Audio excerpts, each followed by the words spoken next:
Have you ever paused long enough to notice the quiet voice that speaks in your mind before the world even fully wakes up? That whisper in the early morning? The simple thought, like another long day, or I'm already tired, often feels harmless, doesn't it? Almost like background noise. We assume it's just a narrator, describing the scene, reporting what is, but the deeper truth is this. That voice is not just describing your life, it is creating it. It's not a neutral commentator. It's a creative force, a quantum brush, painting the canvas of your reality in every single moment. You see, we've been taught to think of our minds as observers, like someone sitting in the back row of a theater, watching the play of our life unfold. But the mystery is far more intimate. The voice you hear inside, the way you label your experiences, the way you quietly predict how your day will go, all of that is participating in the design of what comes next. It is not just commentary. It is instruction, like a tuning fork. It sends out a frequency, and the universe, in its quiet intelligence, arranges itself to match it. Think about it this way. Your inner voice is like the soil of a garden. Whatever seeds you plant there, even casually, to begin to sprout. If you keep whispering to yourself, I'm always unlucky, or no one ever understands me, you're not only describing your perception, you are watering those very roots, ensuring they grow and shape what you will see again tomorrow. But if you begin to notice, life has ways of surprising me, or maybe this moment carries a hidden gift, you shift the soil, and new flowers start to appear where weeds once dominated. This is not about blind optimism. It's not about forcing yourself to chant words you don't believe. No, it's about something far softer, far truer. It's about recognizing that your awareness is alive, participatory, and deeply creative. The way you observe your life is the way your life unfolds. The way you name the world is the way the world reveals itself to you. Science has already hinted at this truth. The double-slit experiment showed us that particles remain in a state of infinite possibility until they are observed, and the very act of observation collapses possibility into one lived reality. In the same way, your observer voiced the words. The quiet sentences inside are the act of observation that gives birth to the shape of your day. The flavor of your relationships, the tone of your journey. Now imagine this: two people walk into the same crowded room. One hears their inner voice whisper, I don't belong here. Everyone is judging me. The other hears a gentler tone. This room may hold a new friend. En unexpected connexion. Both step into the same reality. Yet they are not living in the same world. One experiences isolation. The other discovers possibility. Not because the room was different, but because their inner narrator chose a different frequency to broadcast. And here is where the beauty lies. You are not trapped in the voice you've inherited. It's not fixed. It's not carved into stone by your past. That voice is more like an instrument that can be tuned for years, maybe décades. It has played the same songs you absorbed from family, from culture, from old wounds. But the strings can be tightened, the notes can be shifted, and a new melody can emerge. You don't do this by scolding yourself for negative thoughts, or forcing yourself to paste over pain with fake smiles. No, you do it by noticing, by slowing down enough to hear the music you've been playing, and gently inviting a new rhythm. Like a river that stops struggling against the rocks, and begins to flow with its natural current. You learn to let your awareness soften. You begin to see with fresh eyes. In my own life, there were years when my observer voice was sharp, judgmental, heavy with doubt, and life, obedient as it always is, gave me more evidence to confirm those whispers. But the day I began to treat that voice not as my master, but as my companion, something I could listen to with curiosity, instead of blind obedience, was the day everything shifted. Suddenly, small moments of beauty, which had always been there, became visible. Doors I thought were closed revealed a crack of light. I want you to feel the weight of this, not just as an idea, but in your body right now. You are not the helpless victim of circumstances, pushed around by a world beyond your control. You are the consciousness that chooses how to observe, how to speak, how to vibrate, and that choice, quiet, simple, moment by moment, is enough to alter the landscape of your life. Think of it like breathing. Every breath is an observation. You can sigh in frustration, tightening your chest, bracing for what's wrong. Or you can breathe in spaciousness, curiosity, gratitude, and suddenly, the same moment tastes different, feels different, unfolds differently. So, the next time you catch yourself saying, "This is always how it goes for me," pause it. Notice, ask yourself, am I describing my life? Or am I programming my next chapter? Am I reinforcing yesterday? Or am I opening to a tomorrow that has never existed before? The voice within you is powerful beyond measure. It is the bridge between your inner world and the universe's response, and it has been waiting for you to notice, waiting for you to claim it as the creative force it has always been. Because in truth, you are not just living life. Life is living itself through you, and your awareness is the pen, writing the story, one observation at a time. 1. The nature of the observer voice. There is something so ordinary, so close to us, that most people overlook it their entire lives. It is the quiet voice inside your head, the one that comments on everything you see, everything you feel, everything you believe about yourself. We often think of it as harmless, just a little background chatter, like the hum of a refrigerator in the corner of the room. But this voice is not neutral. It is not a passive reporter describing reality. It is more like a broadcasting tower, sending out signals day and night into the field of life itself. And those signals, whether you know it or not, come back to you as experiences that match their frequency. Think of it this way. When you wake up in the morning and the first thought is, "It's going to be a hard day," you might believe you are simply noticing what is, but in truth, you are setting a tone, much like a radio tuning to a specific station. That quiet statement is not just a reflection, it's an instruction. It's telling the universe, please show me the evidence that life is heavy, that struggle awaits me. And sure enough, the day unfolds with traffic jams, difficult conversations, and fatigue that weighs down even the simplest tasks. The voice has broadcasted, and the world has faithfully responded. I remember a time in my own life when that voice was filled with judgment. It told me I was behind, that I wasn't good enough, that no matter what I did, someone else was doing it better. And each day, life seemed to prove the voice right. Opportunities slipped away. Relationships felt fragile. I was caught in a loop, though I didn't realize it at the time. The truth is, it wasn't the world that kept me trapped. It was the frequency of my own observer voice, echoing the same tune over and over again. You might wonder, how can something so invisible carry such power to understand? Picture yourself standing at the edge of a still lake. If you toss a small pebble into the water, ripples spread outward, reaching farther than your eyes can follow. The observer voice works in the same way. Every thought, every whispered phrase inside you is like a pebble. It doesn't end in your mind.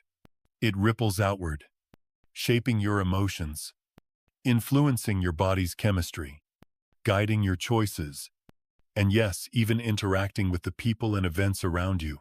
And yet, this is not a cause for fear. In fact, it is a cause for freedom.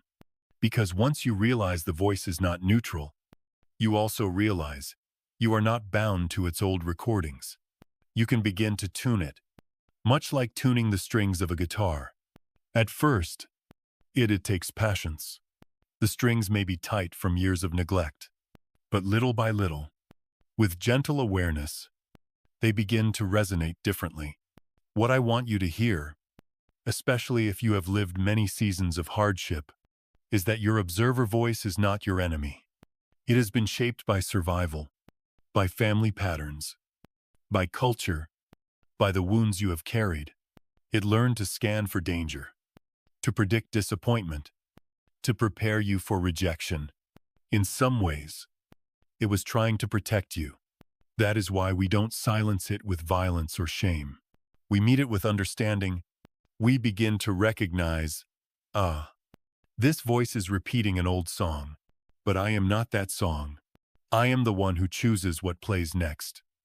There's a story I recall of a woman who always felt invisible at work. Her inner voice said, "They don't notice you. You're overlooked. You're not important here."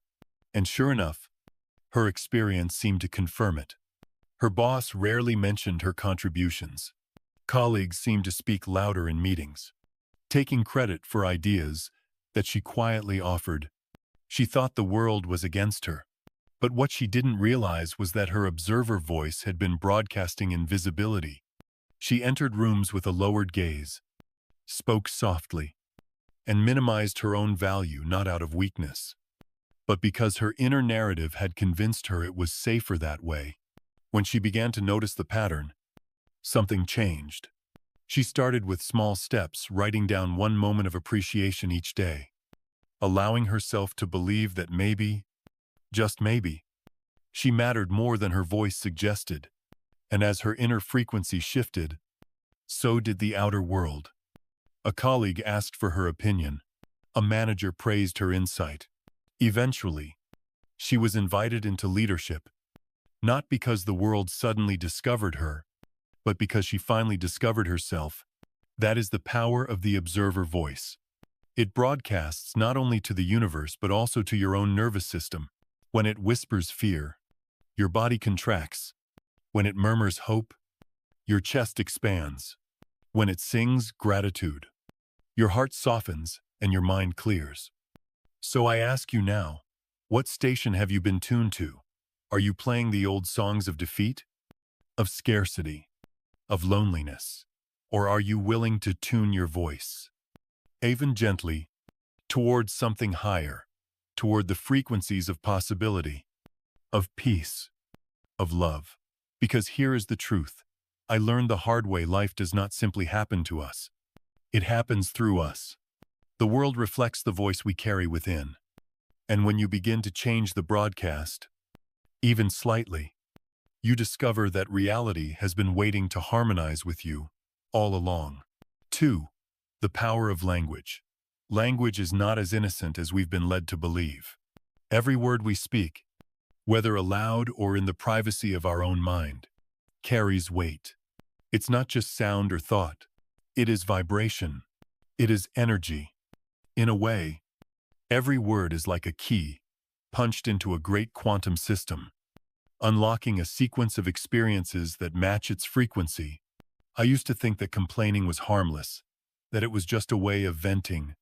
After all, who doesn't need to get something off their chest once in a while?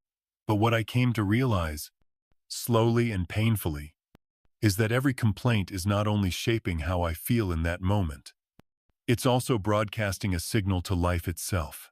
Bring me more of this. When I said, "I'm stuck," I felt it in my body, the heaviness in my chest, the tension in my shoulders. And then, strangely, the world seemed to mirror it. Solutions stayed hidden. Doors stayed closed.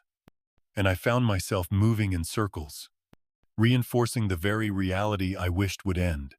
But the day I began to shift my words, the day I replaced, "I'm stuck" with, "I'm in transition," everything softened. That simple change did not deny my difficulty. It did not pretend that everything was perfect, but it reframed my experience. Stuck is a dead end. Transition is movement. One freezes life. The other invites possibility. And in that shift, new perspectives began to appear like light, filtering through a window I didn't even know was there. You see, language doesn't just describe reality. It directs it. Words are like seeds. If you say, "I'll never get ahead," you plant scarcity into the soil of your being, and your life will grow in a way that confirms that belief. But if you say, "I'm learning to see abundance in small ways," you plant a different seed. And though it may be small at first, though it may not sprout overnight, it begins to take root, slowly transforming the landscape of your reality. I once knew a man who often said, "Nothing ever works out for me." He didn't mean harm by it. It was just his way of coping. But life, as it always does, echoed back his words. His car would break down. His friendships would fall apart. Even when something good happened, he'd dismiss it, because his words had programmed his mind to overlook blessings. To him, it was just bad luck. But in truth, it was his language weaving the fabric of his days. And I've also met people who carry words of hope. Even in the darkest times, they don't deny pain. They don't force themselves into false cheer, but their language reflects an openness. Instead of, "This is the end of me," they whisper, "Maybe this is the beginning of something new." And with that shift, life seems to conspire with them. Unexpected help arrives. A stranger offers kindness. A situation that looked hopeless turns into an opportunity. It's not magic. It's resonance. Their words opened a door that negativity would have kept locked. I want you to think of language like the steering wheel of a car. Wherever your words point, your life begins to follow. If you're constantly saying, "I'm tired of this," your attention sharpens on fatigue. But if you begin to say, "I'm ready for change," your mind and body start scanning for ways to support that change. Even your nervous system listens to your words. Science has shown that the way we speak affects the hormones in our body, the tension in our muscles, even the rhythm of our heart. When you say, "I can't handle this," your body contracts. When you say, "I'm learning to handle this step by step," your body relaxes. And suddenly, what felt impossible becomes manageable. I know it may sound simple, too simple, maybe, but often, the simplest shifts carry the greatest power. Changing your words is not about tricking yourself. It's not about ignoring reality. It's about offering reality a different frame to grow within. Language is a bridge between what is and what could be. When you use it consciously, you begin to build that bridge toward freedom, instead of reinforcing the walls of limitation. And please, don't misunderstand me. This is not about plastering positive phrases over deep wounds. If your heart is heavy, honor that. If you're grieving, let those tears fall. Authenticity always comes first. But even in grief, even in loss, the words you choose shape. Whether you close yourself off to life or remain open to its quiet gifts. Saying, "I'll never recover from this," shuts the door. Saying, "This hurts, but I am slowly healing," leaves the door cracked, allowing light to enter. The power of language is not in its prettiness. It's in its truthfulness, aligned with possibility. Words that deny reality feel hollow. But words that name reality while leaving space for growth carry the strongest frequency of all. They are like prayers wrapped in honesty. So I invite you to listen carefully, not just to what you say out loud, but to the silent phrases that rise in your mind each day. Those whispers are instructions to the universe. They are codes you're transmitting. And life is always listening. Ask yourself, are my words building prisons? Or are they opening doors? Are they locking me into yesterday? Or are they gently guiding me into tomorrow? If you take nothing else from this, remember, language is not neutral. It's creative. Each word is a brushstroke. Each sentence is a seed. And you, through the words you carry, are designing the landscape of your reality. 3. The practical impact in daily life.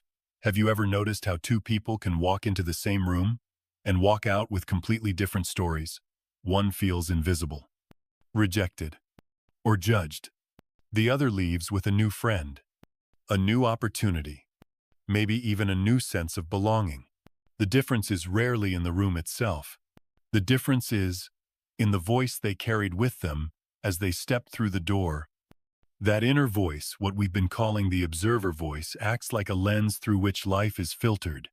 It is not simply describing reality. It is shaping the way reality shows up for you.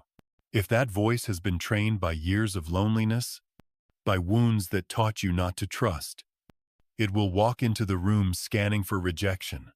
It will notice the crossed arms in the corner, the distracted glance, the small silence that feels like disapproval.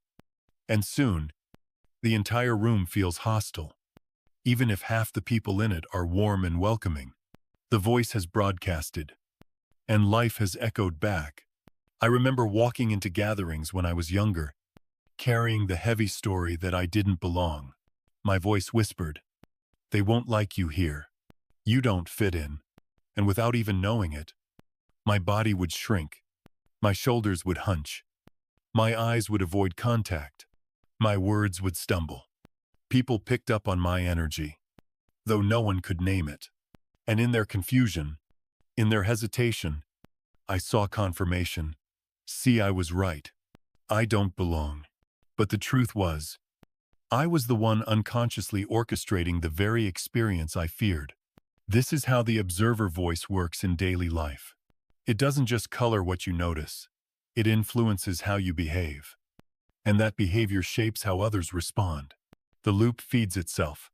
And unless you begin to notice, you can live years, even decades, thinking the world has rejected you, when in reality, it has simply mirrored the rejection you carried within.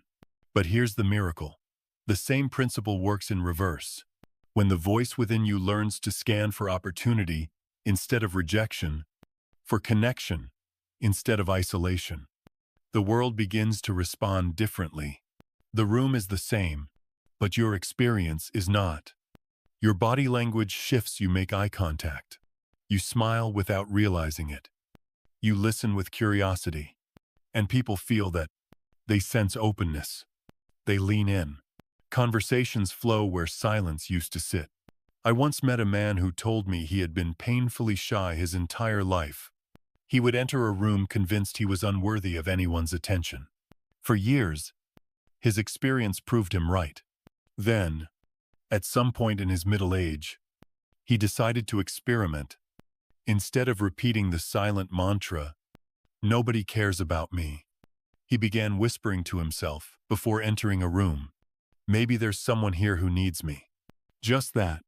Simple, not grand affirmations, not forced positivity, just a gentle shift in perspective.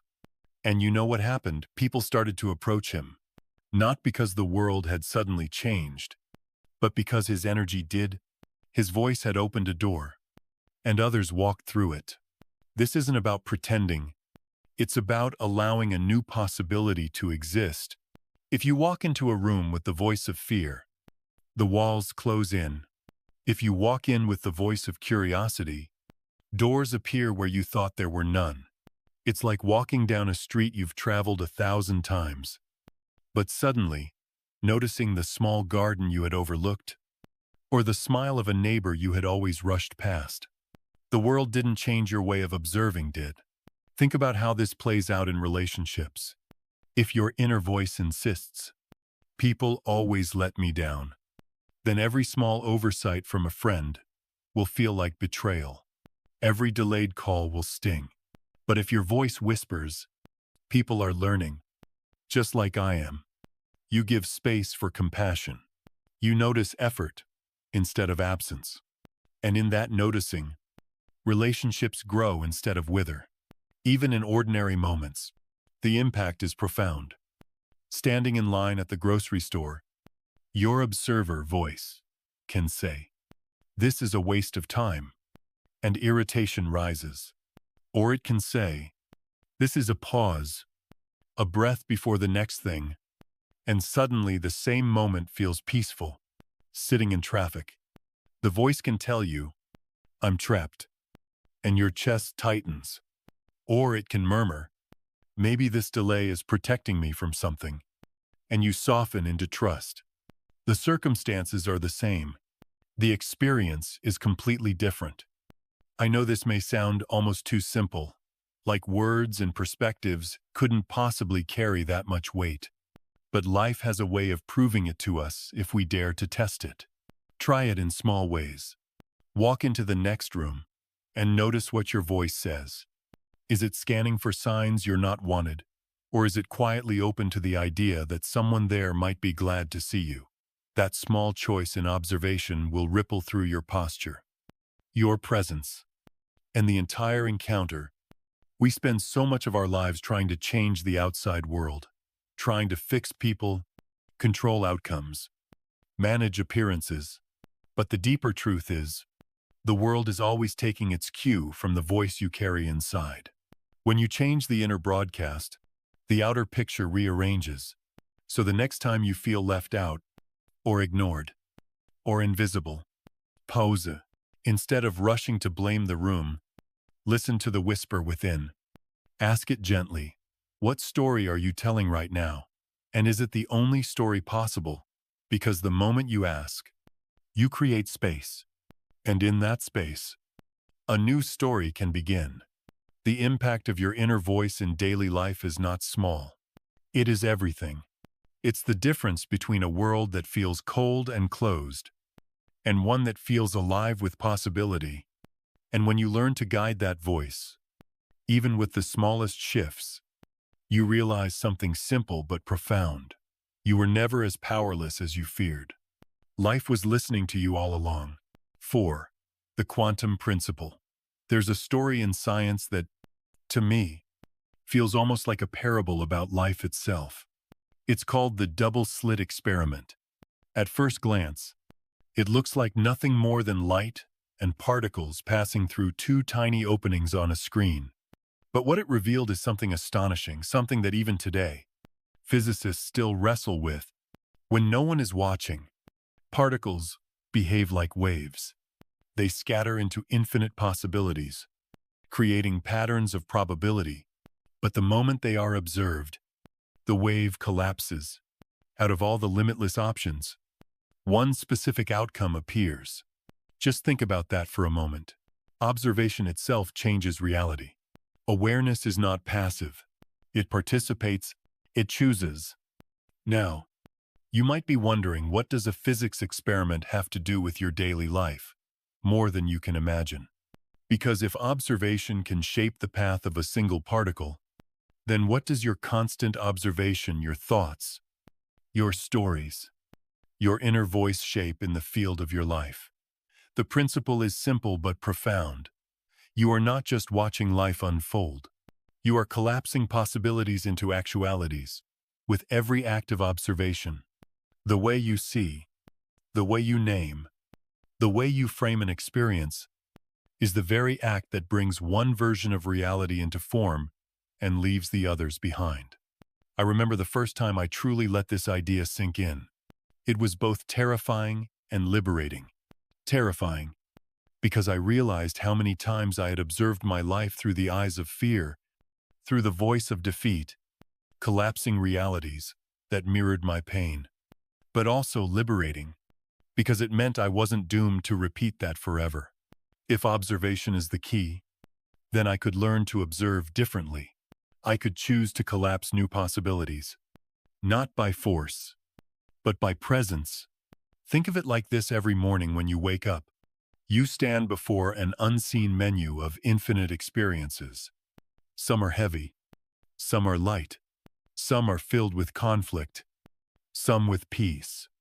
Your observer voice, that whispering narrator, is like the hand that points and says, "This one," and life, in its infinite responsiveness, says, "As you wish." It doesn't mean you control everything. Life has its own mystery, its own flow. Storms still come, loss still arrives. But even within those moments, your observation shapes what they become. You can collapse a reality of despair, or you can collapse a reality of meaning. You can frame an ending as a tragedy, or you can frame it as the opening to a new beginning. The event may be the same, but the reality you live is not. I think of a dear friend who lost her job late in life. At first, her voice said, "This is the end. I am useless now." And for weeks, she collapsed realities that matched that thought. Long days of sadness, no energy to seek what was next, bitterness that clouded her relationships. But slowly, she began to shift her observation. She started to whisper, "Maybe this ending is a doorway. Maybe I am being redirected." And when she did, new possibilities appeared: a volunteer role, a community that valued her wisdom, eventually, a part-time position that gave her more joy than the old job ever had. Nothing magical, nothing sudden, just the gentle reorientation of observation, collapsing a different version of her life into being. This is what the quantum principle invites us to see: reality is not fixed. It is participatory. The universe is not a stage set in stone, with you sitting in the audience, watching the play.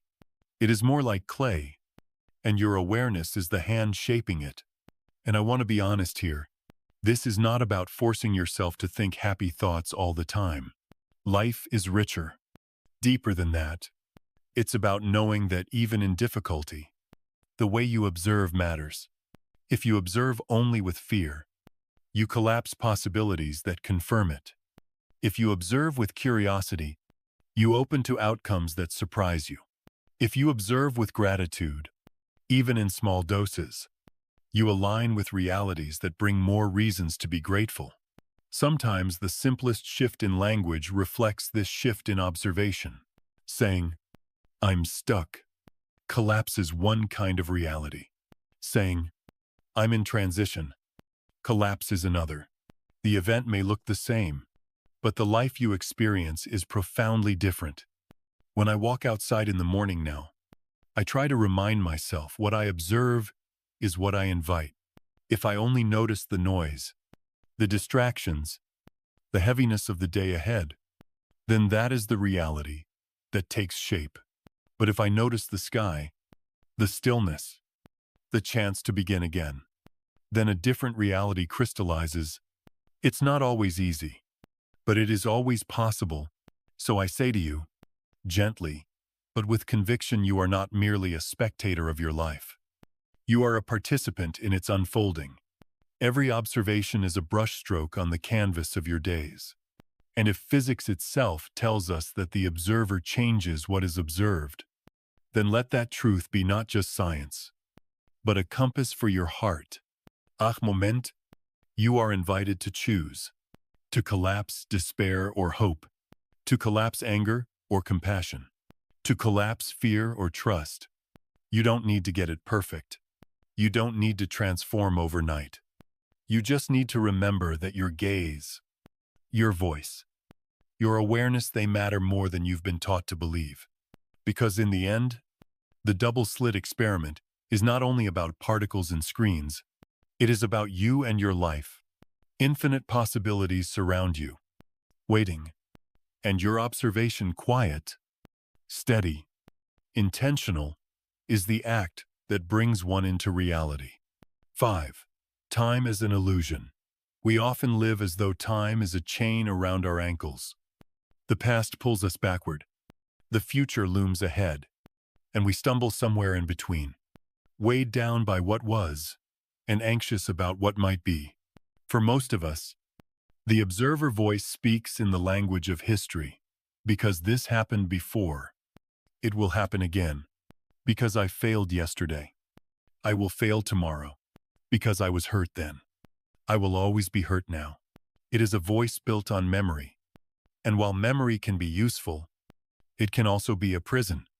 But when you look deeper, not just through the eyes of philosophy, but even through the lens of quantum science, something remarkable emerges. Time, as we experience it, is not as rigid as we think. At the quantum level, all possibilities exist simultaneously. In what some call the eternal now, the past and the future are not fixed lines on a map. They are patterns of observation. And when you shift the way you observe, You step out of the loop of yesterday and open the doorway to a tomorrow that has never existed before. I learned this truth not in a classroom, but in the quiet hours of despair. There was a time in my life when every day felt like a repetition of the last. I woke up heavy, carried the same doubts, replayed the same fears, and ended the night, convinced that tomorrow would be no different. My voice said, "This is who you are. This is how it has always been. Don't expect change." And so, day after day, I collapsed the same reality into form, because I kept observing from the timeline of history, but slowly, something inside me softened. I began to see that my voice was not just reporting, it was recycling. It was dragging the weight of the past into the only place that ever truly exists, the present moment. And I began to wonder, what if this moment, right now, is not bound by yesterday at all? What if it is fresh, untouched, open to infinite possibilities? When I started to observe with that question, something shifted. The mornings didn't feel as heavy. The patterns loosened. And eventually, life began to surprise me again. Not because my past changed, but because my relationship with time changed. You see, when you observe only from history, you limit yourself to what you already know. You close yourself inside a loop of expectation, where the future is nothing more than the past wearing a different mask. But when you learn to observe from what I call possibility time, you open yourself to realities that have no precedent in your story. Possibility time doesn't ask, what happened before? It asks, what wants to emerge now? It's like walking through a forest trail. If your eyes are glued only to the footprints in the dirt, you'll assume you must keep walking in the same direction as those before you.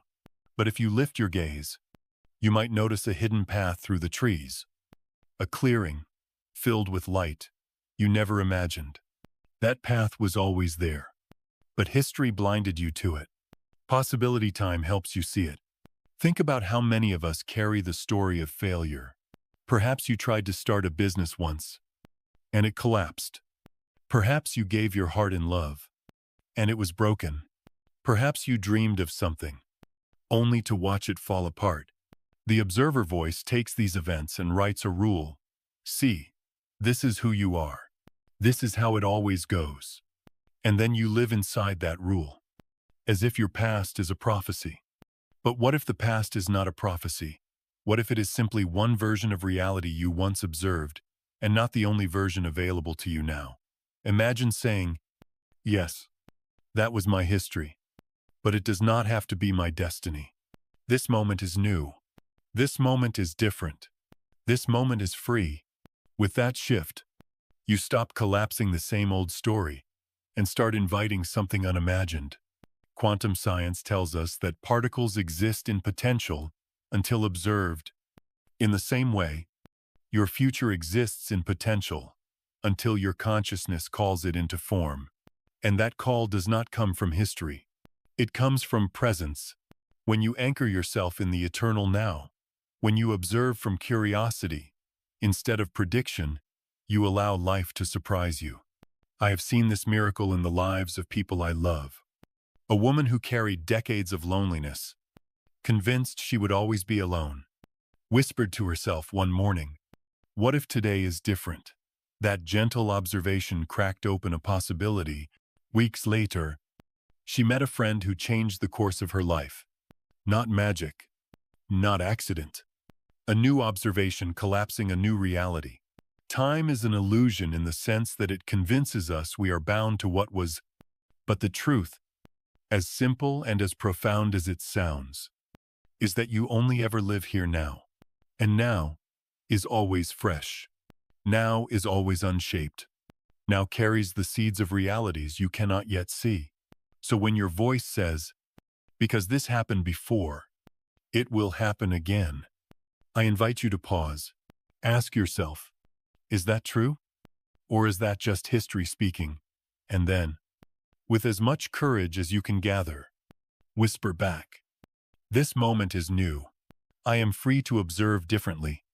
The more you practice this, The more you discover that you are not condemned to repeat the past, you are invited, again and again, to create from the present, to collapse realities not from memory, but from possibility. And in that shift, life becomes alive again, not a replay, but a new unfolding. Because in the end, time only has the power you give it. History can guide you, but it doesn't have to define you. The future can inspire you, but it doesn't have to scare you. What matters is the eternal now, where all possibilities live, waiting for your observation to bring them to life. 6. The ability to change. One of the most liberating truths I've ever discovered is this: the inner voice you hear every day is not fixed. It is not destiny carved in stone. It is not some unshakable law of who you are. The voice that observes, comments, and interprets your life is more like a muscle, and like any muscle, it can be trained, it can be strengthened, it can be softened, it can be taught to see differently. For many years, I believed my inner voice was simply me, that whatever it whispered was the truth. If it said, "You'll never get through this," I believed it. If it said, "You don't belong here," I withdrew. If it said, "Life is against you," I braced myself for another battle. I thought I had no choice. I thought the voice was permanent. But I was wrong. The truth is, your observer voice is not a verdict. It's a habit. And like all habits, it can be reshaped. You can teach it to look beyond the narrow tunnel of fear and into the wider horizon of possibility. You can expand its range from focusing only on problems to noticing opportunities, from fixating on fear to awakening curiosity. I'll never forget a time when I was facing a season of loss.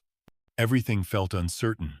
My work, my relationships, even my own sense of direction.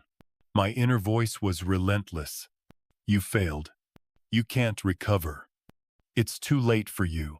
Those words cut deep. And for a while, I believed them.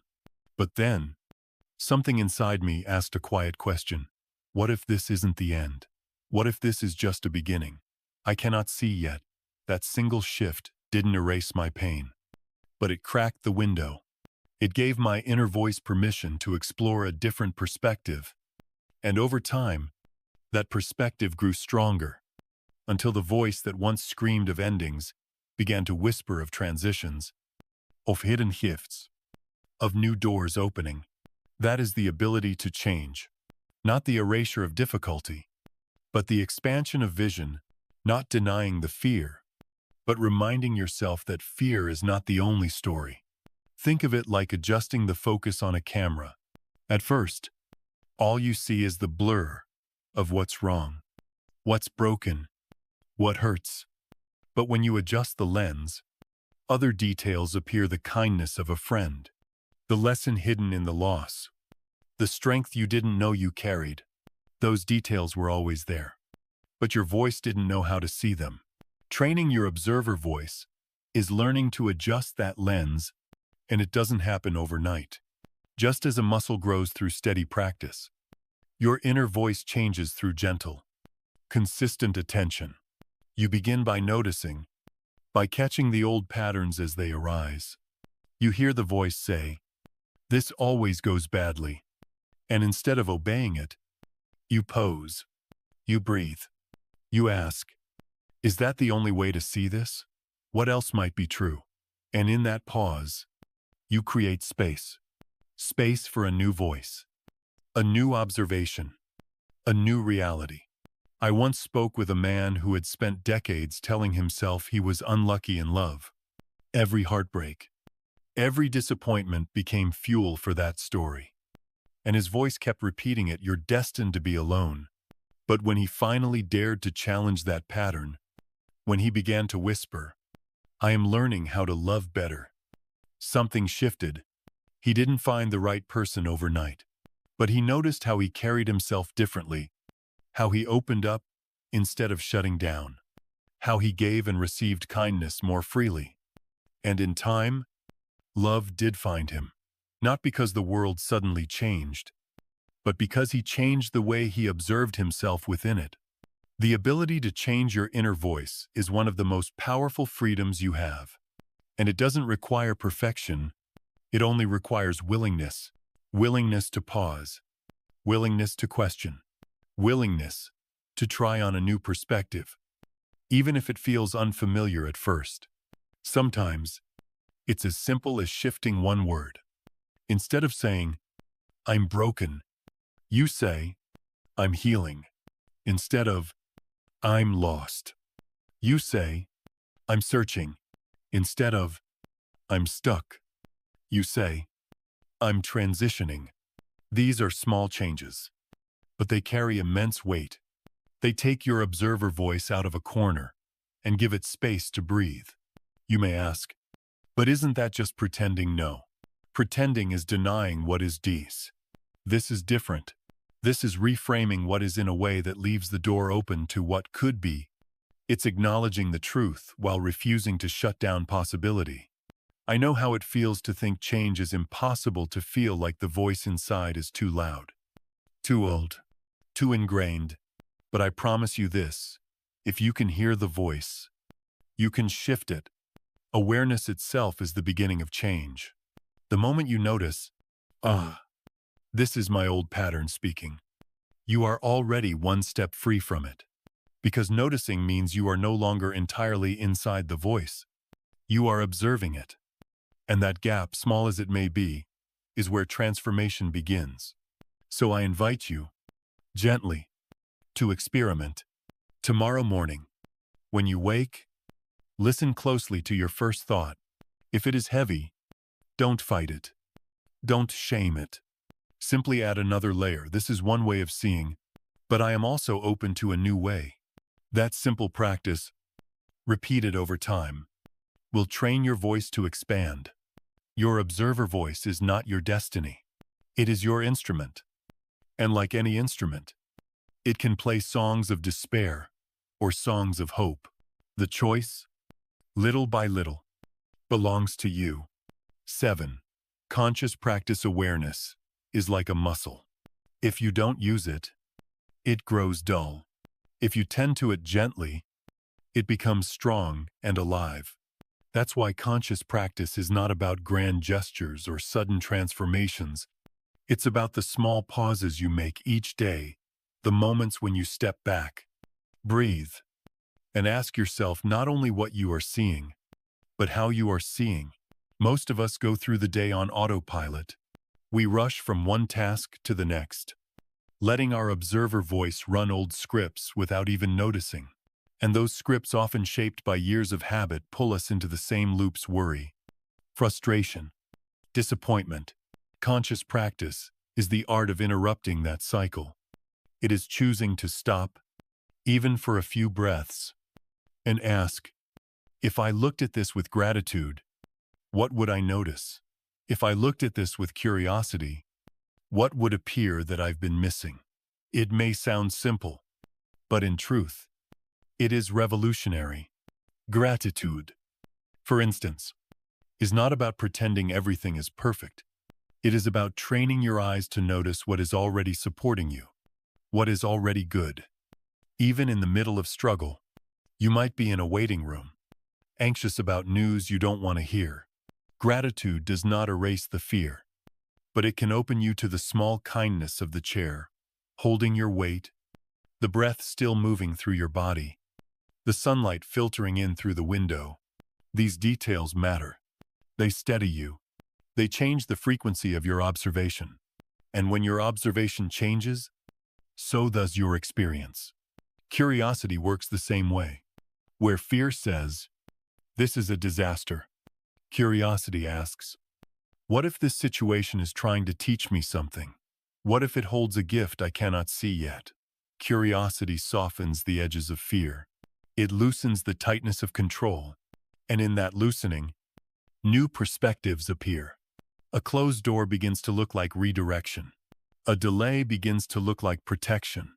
A conflict begins to look like a lesson in boundaries or compassion. I remember one afternoon, years ago, when everything seemed to go wrong. My car broke down. My phone died. And I was late for an important meeting. My observer voice was quick to judge. This always happens to you. You're cursed. Life is against you. But in that moment, I remembered the practice. I stopped. I breathed. And I asked, if I look at this with curiosity, what could it mean? Suddenly, I noticed the stranger who offered me help, the kindness in his voice. I noticed the silence in the unexpected walk I took, a silence that gave me clarity about a decision I'd been struggling with. Was it convenient? No. But was it wasted? Not at all. My observation changed my reality. This is the heart of conscious practice: to pause, to reframe, to choose again. And like any skill, it becomes easier the more you do it. At first, you will forget. The old voice will take over quickly. But don't be discouraged. Each time you remember, each time you pause, you strengthen new pathways in your brain. You are teaching your nervous system that it has options, that it can respond differently, that life can be more than the old patterns. And here's something important. Conscious practice is not about denying pain. It's not about plastering gratitude over grief or curiosity over trauma. It's about expanding your capacity. It's about holding both the difficulty and the possibility at the same time. You can feel sadness and still notice the beauty of a sunset. You can feel fear and still wonder what wisdom it carries. You can feel tired and still be grateful for the breath that sustains you. This is not false positivity. This is wholeness. Think of it like tuning a radio. Most of us only know one or two stations: fear, anger, self-doubt. Conscious practice is learning that the dial can turn, that there are other stations broadcasting at all times. Gratitude, curiosity, compassion, wonder, they were always there. But your hand has to move the dial. That is the practice. I often tell people to start small. Set reminders if you must.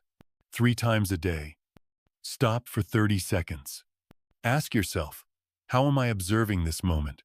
What story is my voice telling? And what else could be true if I looked differently? That tiny habit, repeated daily, begins to rewire your entire way of seeing.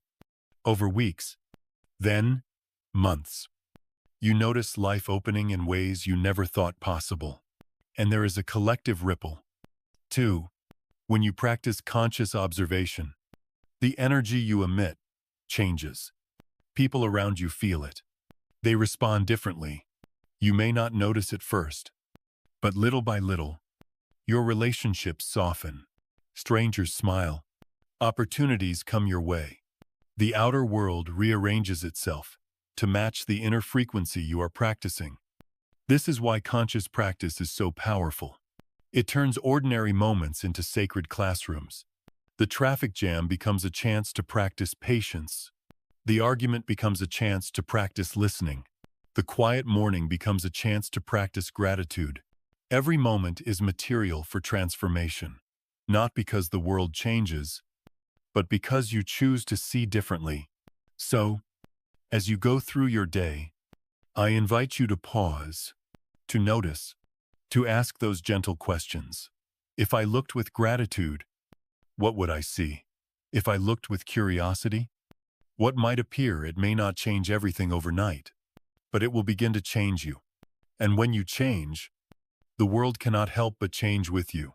8. Example of transformation. Stories often carry truths that lectures cannot. So let me share one that has stayed with me for years. A story of a woman whose life quietly transformed, not because the world suddenly shifted, but because she learned to change the way she observed it. She was a dedicated worker, intelligent, compassionate, and deeply committed to her job. And yet, in her heart, she carried a heavy belief: no one ever notices me. No one values what I do. This thought was not loud or dramatic. It whispered in the background like a constant hum, but it shaped everything she experienced. When she walked into the office each morning, her eyes scanned for evidence that she was overlooked. If her boss passed her without a greeting, she took it as proof. If a colleague forgot to mention her contribution in a meeting, she felt invisible. If someone complimented her, she dismissed it as politeness. Slowly, her entire world became filtered through that belief, and the observer voice inside her repeated the same refrain. You are unseen. You are unappreciated. The result? She began to shrink. She spoke less in meetings. She held back her ideas. She avoided drawing attention to herself. And ironically, the very behavior created by her inner voice reinforced the reality she feared. People did overlook her, not because she was unworthy, but because her own energy broadcasted withdrawal. This loop continued for years, until one day, she was introduced to the idea that her observer voice was not describing reality, but shaping it. At first, she resisted. How could that be? I know what I feel. I know how I'm treated, but something in her softened enough to try. She decided to experiment, not with grand affirmations, but with small shifts in observation. The first step she took was simple noticing. Instead of scanning only for rejection, she began asking herself, is there any evidence, no matter how small, that I am valued here? And slowly, she began to see what she had filtered out before. A colleague who asked for her input, a passing thank you for a task completed, a genuine smile from her manager. These moments had always been there, but her old voice had erased them. With practice, she allowed herself to receive them. At first it felt awkward, almost dishonest. But with time, she began to believe. She started to let those small moments matter. And as she did, her behavior changed. She spoke up more. She shared her perspective with greater confidence. She walked into rooms with her shoulders lifted instead of lowered. And people responded. Within months, she was invited to lead a project. Soon after, she was asked to mentor younger staff. Eventually, she was promoted to a leadership role. The transformation was undeniable. But here's the most important part. The world had not suddenly become different. Her colleagues and managers had not suddenly discovered her worth. Her worth was always there. What changed was the lens she used to see herself. And in shifting that lens, she allowed others to see her differently too. This story is not about the workplace alone. It's about how observation shapes every part of our lives. How many of us carry quiet beliefs that color our days? I'm not lovable. I'm always unlucky. People don't really care about me. And without realizing it, we look for proof of those beliefs, overlooking everything that contradicts them. The mind is skilled at confirming what it already believes. The observer voice filters reality, amplifying what fits its story and erasing what doesn't. But just as this woman discovered, the filter can be adjusted. The story can be rewritten. And when it is, the outer world shifts to match the new frequency. I think of another man who carried the belief that he was always failing. Every mistake, every misstep, every criticism was magnified. Yet when he practiced observing differently, he began to notice his resilience, his persistence, the times he had gotten back up after falling. Slowly, the voice of failure turned into the voice of growth, and that change brought new opportunities his old self could not see. This is the heart of transformation. Life is not waiting to change before you can feel different. Life is waiting for you to see differently, so that change can unfold. You may be listening now, thinking of the areas in your life where you feel unseen, unvalued, or trapped in repetition. And perhaps the question rising in you is, but how do I start? The answer is simple. Begin small. Don't try to convince yourself with words you don't believe. Instead, gently ask your observer voice to notice what it has ignored. Look for the smile that breaks the pattern. Look for the moment of kindness. Look for the small evidence of value. Each time you notice, you widen the lens.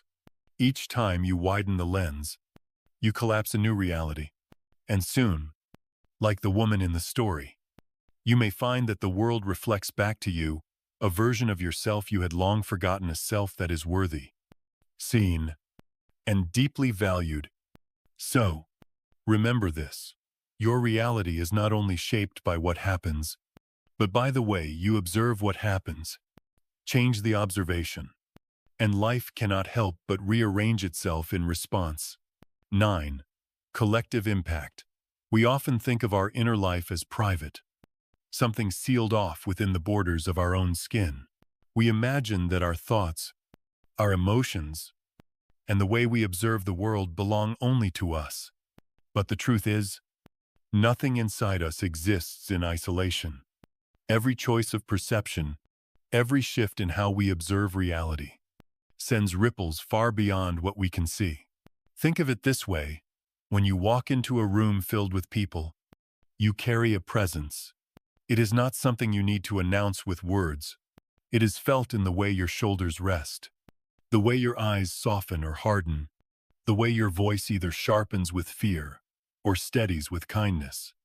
And the people around you respond. They may not be able to explain why, but their nervous systems pick it up. A room can brighten or darken simply because of the way one person enters it. This is the essence of collective impact. When you choose to observe from love instead of fear, you are not only rewriting your own experience, you are adding a new frequency into the shared field of human consciousness.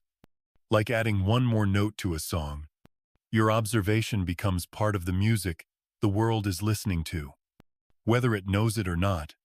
I remember once standing in a crowded train station. Everyone seemed rushed, tense, locked in their private worries. A woman beside me dropped her bag, and instinctively I bent to help her. It was such a small act, but what struck me was how the atmosphere shifted. Others smiled. Someone else stepped forward to help. And for a brief moment, the station felt lighter. Nothing extraordinary had happened, but the frequency of one choice to respond with kindness, rather than indifference, rippled outward. It is the same with the way we observe. If you see the world only through fear, you add fear to the collective. If you choose to see through love, curiosity, or gratitude, you add those instead. And slowly, the tide of the collective begins to turn. You might wonder, can my small shift really matter in the vast ocean of humanity? I believe it can. Because the field of human consciousness is not measured by numbers alone. It is shaped by resonance. Just as one tuning fork can set another vibrating, one heart aligned with love can awaken resonance in others. Think about the times you've been around someone calm in the middle of chaos. Their steadiness gave you strength, didn't it? Their way of seeing the moment differently helped you breathe easier, even when nothing outside had changed. That is collective impact at work, the influence of one person's inner observation, flowing outward to touch many. And here is the deeper truth you may never see, the full effect of your shift. You may never know how your choice to observe with love helped a stranger, or softened the day of someone who crossed your path. But the impact is there. It weaves into the shared fabric of human life. Subtle yet powerful. I think of it like planting seeds in soil you may never walk on. Each time you observe with compassion instead of judgment, you plant a seed. Each time you choose curiosity instead of fear, you plant another. And though you may not watch them grow, someone else, somewhere down the line, will walk through a field of flowers made possible by seeds you never knew you had sown. When you understand this, responsibility takes on a new meaning. It is not just about managing your own well-being, but about recognizing that your inner work is also your gift to the world. You are not only healing yourself when you shift the voice of your observation, you are contributing to the healing of the collective, adding weight to the side of love in the scale of human experience. And perhaps, in moments when the world feels heavy, when news headlines scream of division and fear, it helps to remember that the field is not fixed. It is shaped by us, by me, By you. By every human being who chooses, in the quiet of their own heart, to see differently. It does not take everyone at once. It begins with one, then another, like candles lit in the dark. Each flame adds to the light. The darkness does not need to be fought directly. It only needs enough light to reveal itself for what it is, the absence of seeing. So when you next catch yourself observing through the eyes of fear, pause. Remember that the way you choose to see this moment does not end with you. It is your contribution to the great shared river of human consciousness. Ask yourself, what do I want to add to the field today? Fear or love, scarcity or gratitude, judgment or compassion? Your answer may feel small in the moment, but it is not. It echoes, it multiplies, it joins the song that humanity sings together, and it shifts the tone for all of us. This is the collective impact of the observer voice. Not mystical, not unreachable, but profoundly human. A reminder that each private choice becomes public in ways we may never fully see, and that in choosing love, we give the world not only a better version of ourselves, but a better chance to remember its own wholeness. The power of how you choose to see you see. You were never just a passenger on this ride of life. You were never meant to drift along, powerless, as if the currents of circumstance alone determined your direction. No, you are and always have been a co-creator with life itself. Every day, every breath, every small act of awareness carries weight, and the voice with which you observe that quiet inner narrator is not a background detail. It is the brush painting the canvas of your experience. For some, that voice has become a prison guard. It repeats the same story. This is who you are. This is what you deserve. This is all you'll ever have. And because they never question it, they live in the walls of that story, pacing in circles, mistaking it for reality. But here's the deeper truth: that voice can also become your bridge. It can lift you from the cycle of repetition and set your feet on new ground. When you choose, with awareness, how you will observe, you are choosing the direction of your becoming. It doesn't have to be dramatic. Transformation rarely looks like lightning striking or a sudden explosion of change. Often, it begins in whispers, in noticing one good thing in the middle of a difficult day, in catching yourself when fear colors your perception, and gently, without shame, choosing to look again through the eyes of curiosity or gratitude, in softening the way you speak to yourself, replacing the harsh inner critic with a kinder witness. These moments may feel small, almost invisible, but like drops of water carving stone, they accumulate. They reshape not only your inner world, but the very life that unfolds around you. And the beauty is, this practice is never wasted. Every conscious act of observation contributes to the field of possibilities. Every time you look at life through the lens of love instead of fear, you tilt the balance not only for yourself, but for the collective. The world shifts, quietly but surely, when even one person changes the way they see. So ask yourself, gently, without pressure, how am I observing right now? Is it through scarcity or abundance? Through suspicion or through trust? Through resentment or through gratitude? And remember, you are not forced to stay with the first answer. You always have the freedom to choose again. Life is not asking you to be perfect. It is not measuring you against some cosmic checklist. It is simply responding to the frequency you bring. The universe is always listening, always mirroring. And right now, this very moment, the whispers of your inner observer are sketching the outlines of the future you will walk into. That is not meant to frighten you. It is meant to free you, because it means you are never stuck. Even in the darkest chapter, even in the most repetitive cycle, a single shift in observation can open a new door. Sometimes the door is small, just wide enough to let in one beam of light. But light is all it takes to remind you that darkness was never permanent. I've lived enough years to know this is not theory. I have walked through the kind of nights where hope felt foolish, where the voice in my head painted everything in shades of despair. And yet, in those moments, I found that when I softened my gaze, when I stopped fighting life as an enemy and began observing it with curiosity, something inside loosened. Space opened. Possibility returned. Not overnight, but little by little, the story shifted. That is why I can tell you now, with quiet confidence, you are not a victim of life. You are a participant in its unfolding. The way you observe can either lock you in an old story or carry you into a new reality. And when you practice observing with intention through gratitude, through wonder, through love, you not only transform yourself, you contribute to transforming the world. So let this be your reminder. The voice of observation is not background noise. It is the compass. It is the seed. It is the echo that shapes tomorrow. Treat it with care. Treat it with reverence. Pause long enough to notice what you are whispering inside. Then ask, is this the voice I want to multiply in my life? Is this the vibration I want to add to the world? And if not, choose again. Choose softer words. Choose wider eyes. Choose the kind of observation that lifts your frequency, that opens your heart, that honors both who you are and who you are becoming. The universe does not demand perfection. It simply reflects participation.